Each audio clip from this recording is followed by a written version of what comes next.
Hi everyone, Jackson here. Welcome back to the daily endeavours for the 14th of April. We've got a 10 seal set with 1.9k XP on each. As always, there'll be timestamps if you want to fast forward to any of these particular. So, dangerous foes, Antiquity, Battleground matches, items with any skill, and casting skills with the skill styles on them. Pretty easy set, but it's going to depend a little bit on the DLCs that you own. If you own Greymoor, it'll be easy. If you own Gold Road, it'll be easy. If you don't own either, your only option for the third one is BGs, and I'm not a big fan of doing this one for just 10 seals. So, personally, I'd say if that's all you got left, then just skip it, but, you know, it's up to you. So, these two here, Dangerous Foes and Items with Any Skill, these are really easy, and I do suggest using these at least if you can. So, I will start with Skills with Skill Styles, because this one here you can, as long as you've got a skill with skill styling, you can kind of do this as soon as you log in. So what is a skill with a skill style? So if you see any skill with this like this icon here, it means you can put a skill style on it. And all you do, you look through this. If you don't have it unlocked, it will tell you what quests you need to complete or what you need to find in order to get it. The easiest one to use, I think, in the game is the one you get for Vigor from the scribing skill line. It takes... there's a couple of quests you have to do, but most people, in order to get access to all the stuff related to scribing, you need to do the Wing of the Netch anyway. So it's kind of something you want to get anyway. So all you do is click it. You'll see this little paintbrush icon. It'll mean that it's active. And now from this point, you just make sure it's on your bar, and you cast it. That's it. There's lots of skill style abilities out there. Most of them require you to pay for a certain DLC in order to access them. This one here requires Gold Road, so that's one of them. There's only a few in the game that don't. They all come from the Undaunted vendors. So you've got Major Regath, you've got Glirian the Redbeard, and then you've got Ugarlag. I think Maj sells them. I'm pretty sure. The only one I would really... there's a few, right? There's a couple that you can have a look at. There's this one here for Twin Slashes in the dual wield category. This is very easy to get your hands on once you've unlocked it, because Rending Slashes comes out at like level 4 for dual wield or something like that. It's like really quick to get. So use that if you can. The only thing is you need a target, so you need to just spam it on a single enemy. You could just go to like a house with a target skeleton and just do it over and over. That's one way. Same thing with the soul magic ability, Soul Trap. This one here you get from completing the second area of scribing, which is literally the first quest in the scribing skill line, but this one requires a target, that's all. So you can do the same thing with that, just go up to a target dummy and just spam that. There's a couple other ones here that you can get.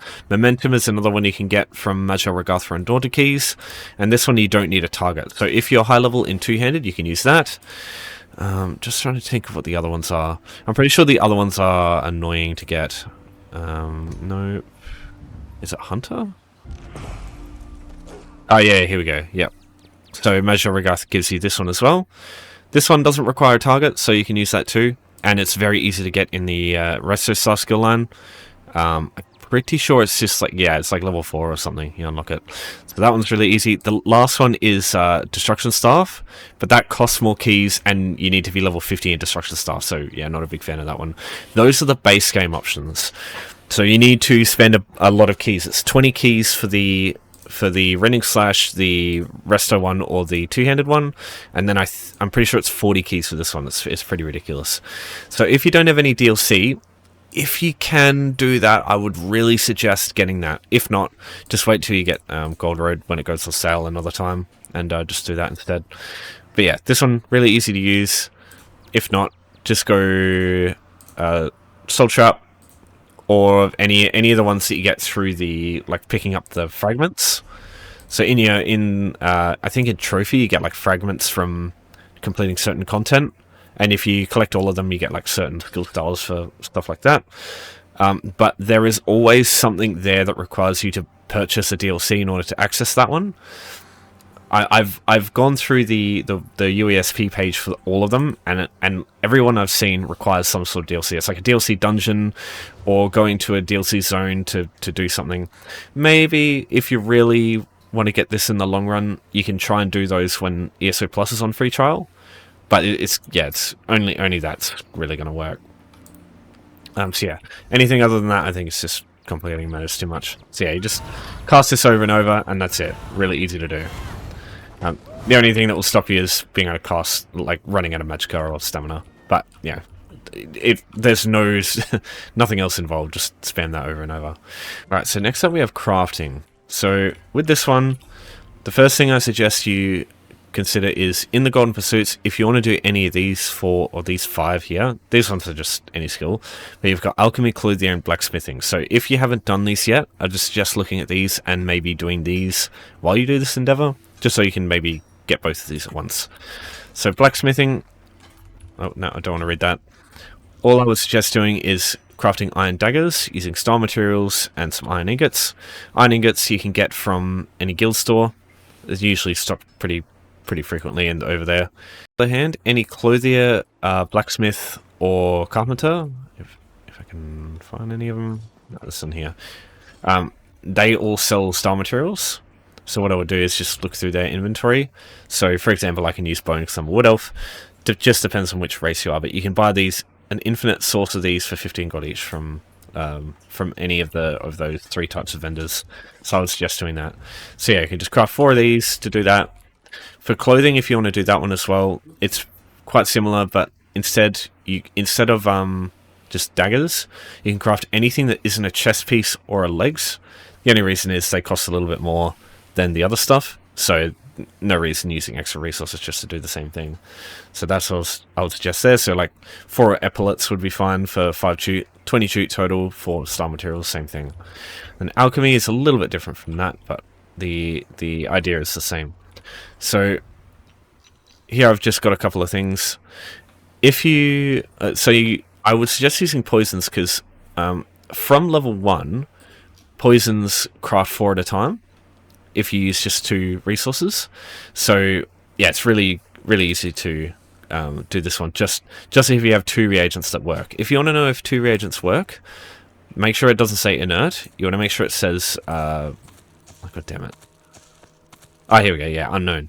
So as long as it says unknown, you're good. That'll mean they will work. There's 2 things that actually match, but you just don't know what they are yet. So when it says unknown, just get it to work, and as you can see here, it'll tell you what it makes. And then you can just sell the poisons, or you can use them for the weekly if you don't want to do the ticket ones. I would still highly suggest doing the ticket ones because it's the easiest. But yeah, if you're not here for the next 6 days or whatever, yeah, you can, I suppose, do the weapon poisons one too, but it will take ages. My preferred option for doing any crafting in general though is using provisioning. From any chef in the game, for example there's one here, Hizala, it's this Khajiit lady, they sell 2 recipes that you want for this. It's banana surprise baked apples. They cost 270 gold each, and once you buy them and use them on a character, you can just use them forever. And from this point, basically, you can do any of these crafting endeavors at no cost. So what you want to do is come over to this area here. It's where the event starts. There's some apple baskets. There's one there, and on the boat over here, there's also an apple basket right here. So that gives you a couple of apples, and then if you look at this tray here, you've got bananas and apples too. So collect a bunch of that stuff. It's not classed as stealing, so you don't have to worry about getting a bounty and all that. But you just come over to the cooking station, use those items, and just craft your 4 pieces of food. And that also counts for this, and also counts for the Golden Pursuit for crafting with any skill too. That's my preferred method for doing those ones. And yeah, it's only 4, so there should be enough food there for just 4 items. If there's not, just let me know. I'll tell you what you can do to sort that out. Right, so next up I'm going to talk about the Antiquities one. Right, so if you haven't done Antiquities before, firstly you're going to need Greymoor, this DLC right here. If you don't have that, you can't do Antiquities. What you want to do is come to this location here in Solitude, in Western Skyrim, to the Antiquarian Circle, talk to this lady here, do a quest for her. It takes like 5 seconds.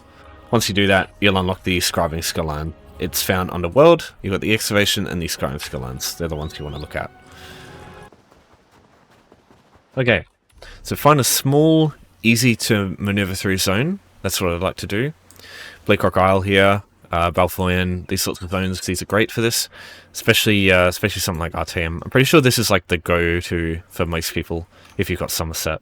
The reason for that is when you do an antiquity, when you scry it, it could be in any location in the zone, and if you pick one of these big ones and you don't have all the way shrines, it's a fucking pain in the ass getting there, because like if you start with this way shrine, that's all you've got, and you get the antiquity and it ends up being like over here, you're like, oh fucks, you gotta travel all that way, and it's just, no, don't do that. Just use one of these small zones to sort that out. If you've got all the zone way shrines, go for it, but yeah, if not, just do this. Trust me, you'll appreciate it in the long run. Also, the second thing, you want to go to your quick slots and go to tools and get this and put it on your quick slot bar. You'll see why in a second, but trust me, this is fucking helpful. Alright, so what you want to do is open the journal here, Antiquities Codex, and you'll see a green item here. That's where you go, so you just double click or press E on this. There might be other color, like quality stuff that you can get, but if you just start the scrying skill line, you can only do green stuff, so that's all you want to do. And honestly, for scrying, that's the only one you want to do anyway. Alright, so this is the most annoying bit of doing scrying, I think, because if you're level 1 and you don't have any of the like special stuff, this is a pain in the ass sometimes, because of just how sometimes you just get shitty RNG and you have to be like perfect with each one of these that you use. So the idea is you've got this thing here, and you've got to connect here to like all of these swirling ones by picking all like these symbols of the same type, and they all get consumed and connect this to this. So that's the intention of this.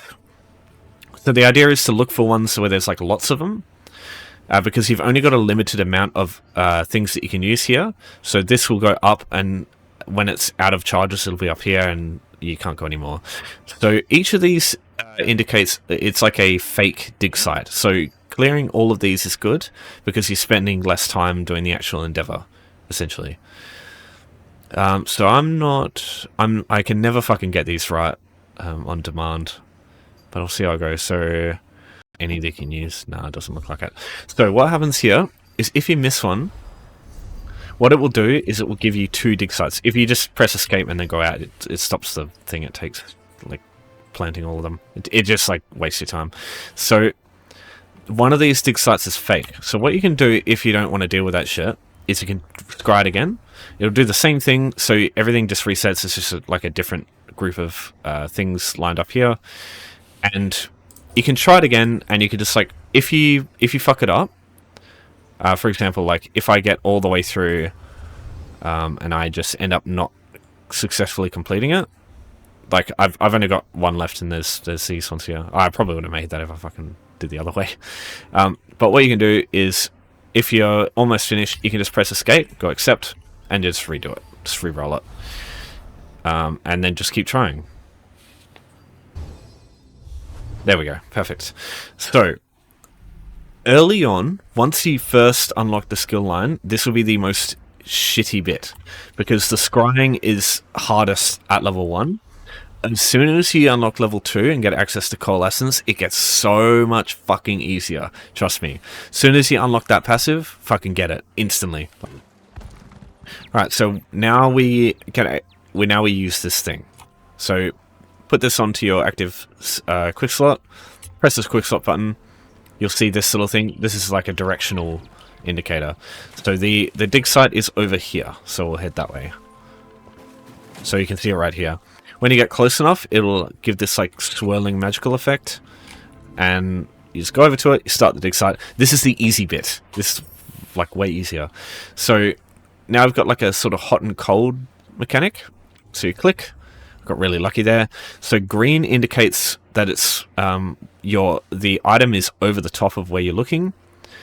Yellow indicates that it's quite close, like within this this area here, and then red indicates that it's like so far away that you don't even bother near there.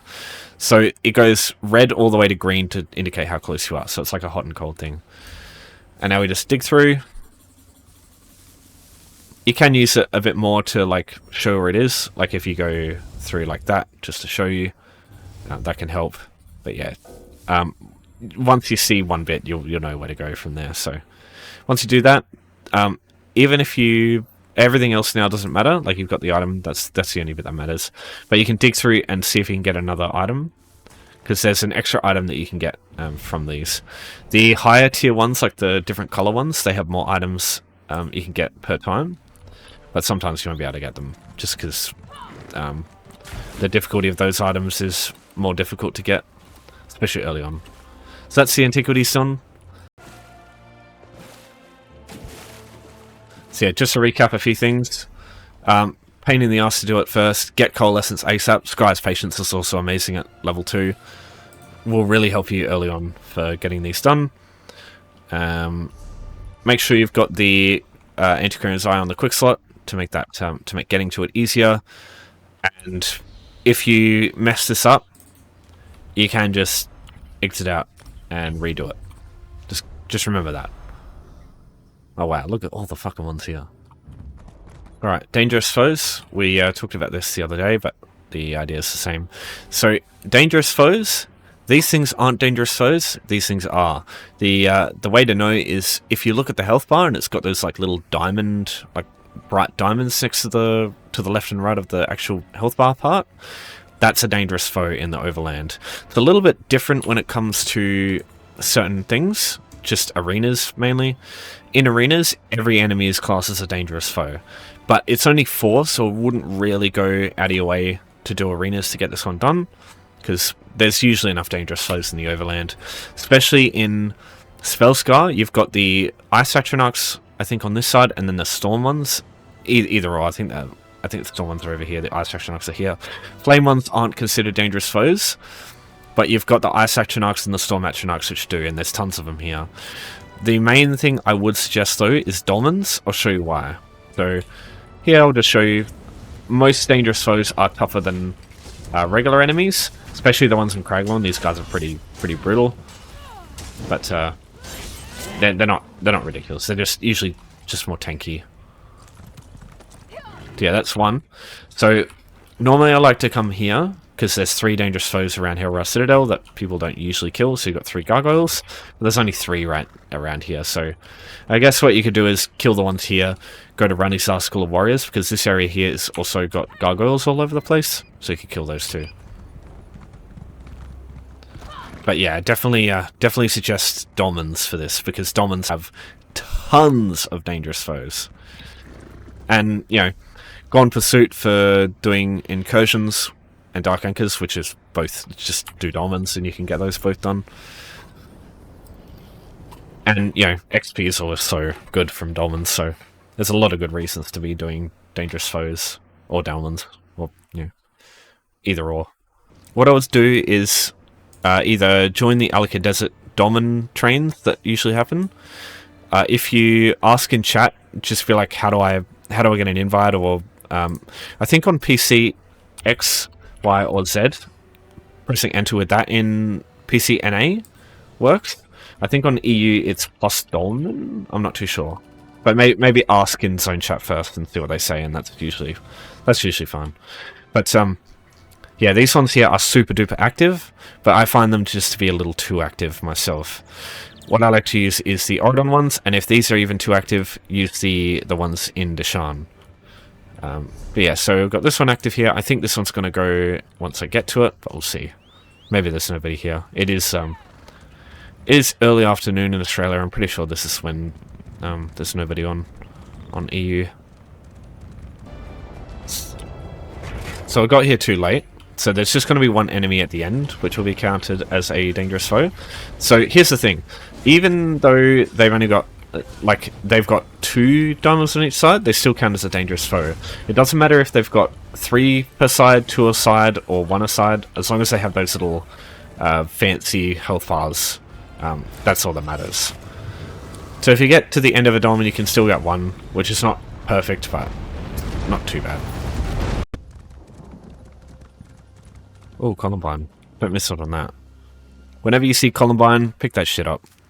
Because if you look at the price of this stuff, 1,000 gold per item. That's fucking nuts. They used to be like 4,000 though. They've dropped in price like crazy. Right, so these enemies don't really matter. The ones at the start.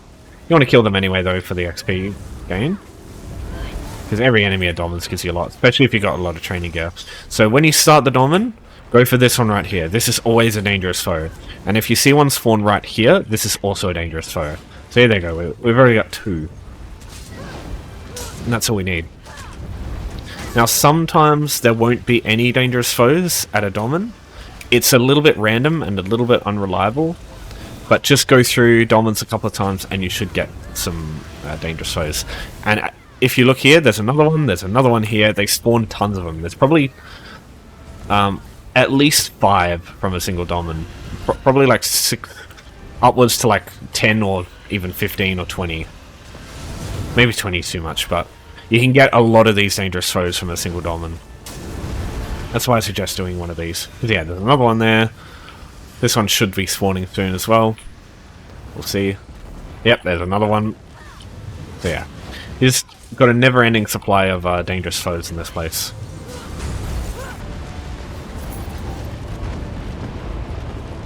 So yeah, it just is a little bit of a trek getting these Domins here, for example. You can... What I usually do is just... I go up here, around here, get this Domin, this way shrine, sorry. Then what I would do is... find in home tours a house for Mathiisen Manor, so go down to M, so this one here, travel to any Mathiisen Manor that you can find.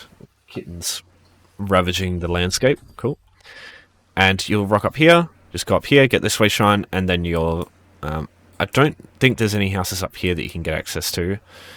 I'll just double check that.